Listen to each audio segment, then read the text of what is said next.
أعوذ بالله من الشيطان الرجيم. بسم الله الرحمن الرحيم. Assalamu alaikum. Je cherche la protection de Dieu contre le Satan le lapidé, de par le nom de Dieu, tout clément et tout plein de miséricorde, que la paix soit sur vous. La rectitude nécessaire de la foi, un don de la bénédiction de Dieu, Allah Ta'ala, Dieu le trop exalté soit-il, non engendré qui n'a pas engendré. La manière de signifier, en latin le modus significandi, Seigneur le Très-Haut éternel, tout-puissant, miséricordieux, celui qui est, en latin le quodammodo circumscribit et comprehendit rem significantam, en français une certaine manière qui limite et inclut une chose signifiée, qui est dans lui, Dieu, l'unique non engendré qui n'a pas engendré.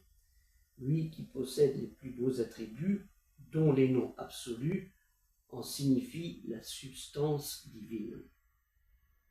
Cela doit nous mener à la réflexion de cette rectitude de foi dans le devoir du respect de sa législation.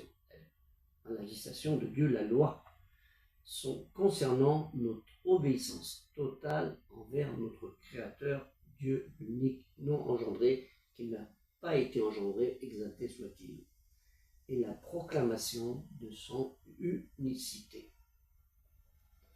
Le prophète Mohammed sallallahu alayhi wa sallam, sur lui les bénédictions de Dieu,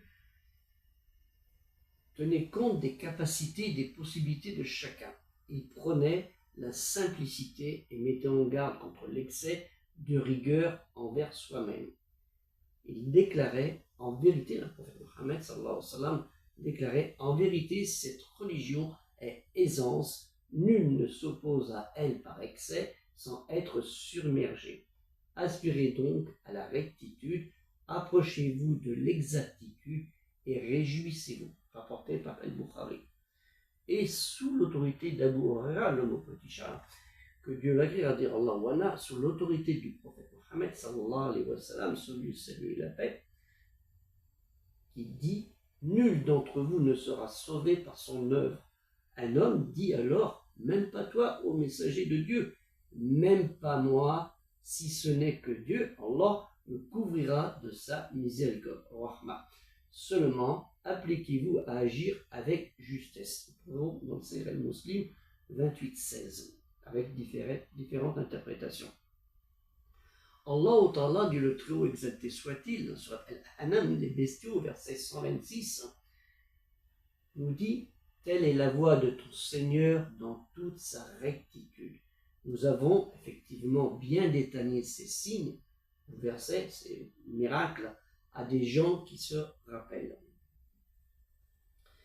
وَهَدَّى سِرَةُ رَبِّكَ مُسْتَقِيمًا كَفَصَّلْنَا آيَاتِهِ, les signes, لِقَوْمٍ يَذَّكَّرُونَ.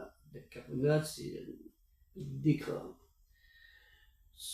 Et Allah Ta'ala, Dieu le Très-Haut exalté soit-il, nous dit dans la sourate 16, An-Nahl, les abeilles, au verset 32, ceux dont les anges reprennent l'âme, alors ils sont bons. Les anges leur disent, paix sur vous, entrez au paradis pour ce que vous faisiez. Alladina tatawafahum al-malaikatu, les anges, ta'ibina yakuruna sallamu, salam alaikum, salam alaikum, adkhulu al-jannata, al-paradis, bima kuntum tamalluna. Méditez bien sur cette parole de Dieu, la parole de Dieu qu'alimente Allah, pour bien rester dans ce qu'on appelle la rectitude, le bon chemin. Quand on dit Edina Sirata Mustaqim, il ne suffit pas de le dire. Il demande, c'est Dieu qui vous dit de le dire, mets-nous dans le bon chemin, mais nous, il faut faire aussi notre djihad, notre ijtihad, c'est ça le djihad, un effort, le djihad, la réflexion du travail dans notre cœur et dans l'interprétation du texte lui-même naturellement. Que la paix soit sur vous, salam alaikum, et aider le projet culturel musulman universel.